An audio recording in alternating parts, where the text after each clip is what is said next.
Our previous session focused on mindfulness of the body. Today, in our second practice session, we'll turn our open, loving attention to our emotions, another fascinating realm of experience. In the English language, we have countless words for emotions. Read a good novel and you'll see quite a rich selection of them. But when you explore your own inner universe, you will discover that there is a much shorter list of core or raw emotions. Some years ago, there was a film, an animated movie called Inside Out, that dramatized five different emotions: joy, sadness, anger, fear, and disgust. But there are other categorizations. One of them that's used often has six basic or core emotions: playfulness, seeking, and caring being the positive ones, fear, anger, and sadness being the more difficult ones. Sometimes we accuse other people of being toxic or radioactive in the ways that they express the emotions that wind up impacting us in negative ways. Well, that turns out to be a pretty good analogy, a useful description of emotions generally. Different radioactive substances have different half-lives, lengths of time by which half of the material has expended its radioactivity. Emotions are quite a bit like that. When I get angry, I radiate it intensely at first, and then over a period of time, as the sine curve of change goes on, the intensity diminishes all the way down to its half-life, and then it tails down and away. Mindfulness of anger does not make anger disappear, but there is sound science to suggest that mindfulness shortens its half-life, makes it a steeper and shorter curve. As we discussed in the introductory video, the aim of mindfulness is to observe our experiences lovingly and with an open heart and mind, not to change them. But when we observe them openly and kindly, our relationship to them very often changes, and that may in turn change the experience itself. And this is very often the case when we're mindful of our emotions. Now, the prospect of shortening the half-life of our anger has got to be attractive to all of us, right? But you might ask, why would we want to shorten the half-life of joy? Well, so that we can have yet more time to enjoy yet more enjoyable experiences. Just opens us up to more experience that we can find pleasure in. So let's get right down to it. We're going to take time now to be mindful of our emotions. And that takes us right back to where we started last time, in our bodies. Again, we begin with a body scan from toes all the way up. And when you get to an area of your body in which you associate an emotion, take time to attend to that emotion. What is its most basic nature? Which of the 5 or 6 core emotions is it? How does it manifest in the body? Does it manifest in more than one area of the body? In particular, emotions of all kinds are very often reflected in the ways that we breathe. Watch your breath to see if emotions of any kind are showing up in the sensations and the patterns there. Again, don't try to change or fix anything. Just watch your breath and see what emotions are connected to it. Give it high resolution, highly pixelated attention. At some point, having made an initial naming of the emotion, that's one of those 6 core emotions, or 5, you may just wind up letting go of that definition and just sitting with the raw experience of it. Observe it on its own terms. Watch this experience.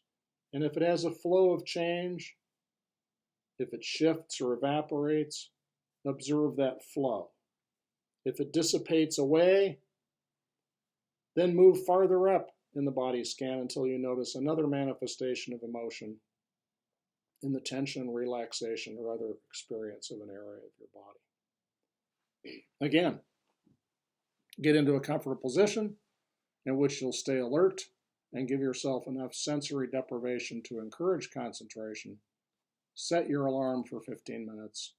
Put this video on pause and let us begin.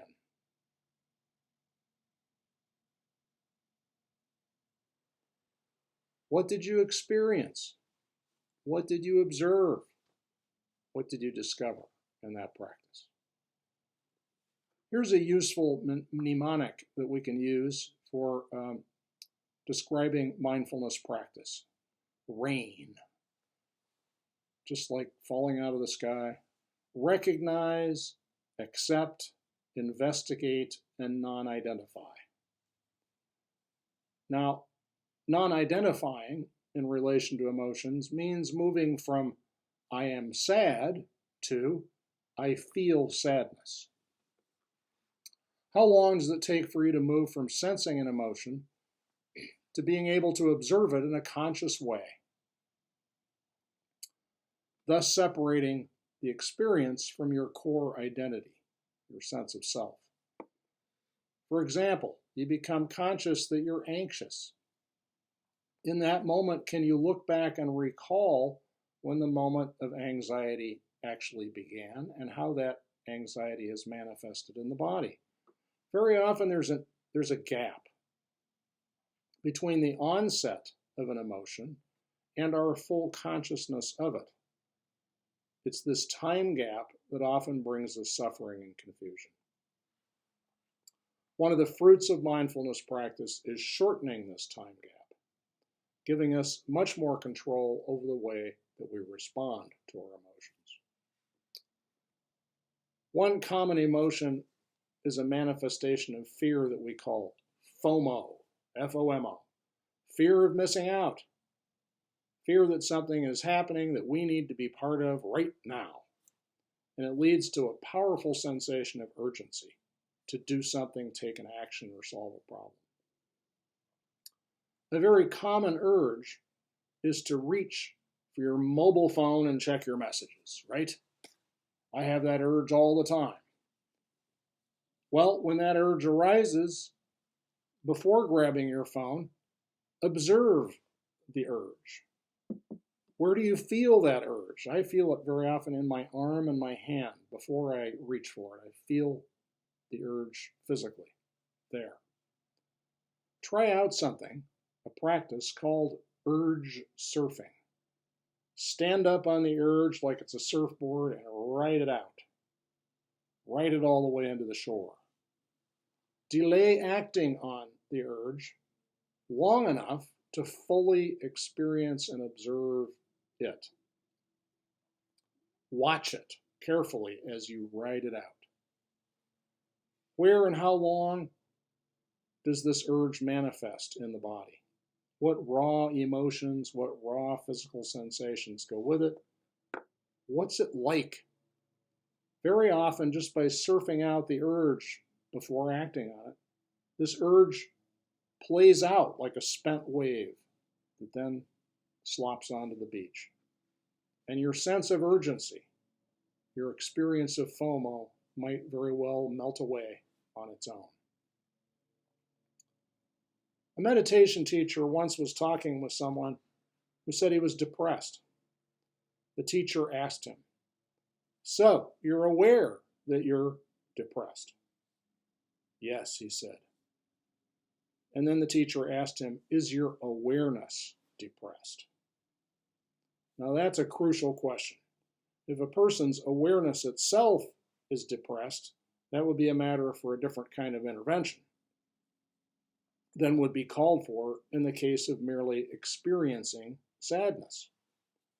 Mindfulness is refraining from identifying the core of our being with our experiences in order for us to be able to more fully observe and see our experiences. and see them as they are on their own terms. So we recognize our emotions, we see them as they are, and accept them as they are without clinging to our opinions about them. If we can do that, we can investigate them closely and lovingly, and then we also refrain from letting them identify and define who we are. So that's our assignment until the next session, 15 to 20 minutes daily of attending to our emotions, starting with the body scan. Till then, be well.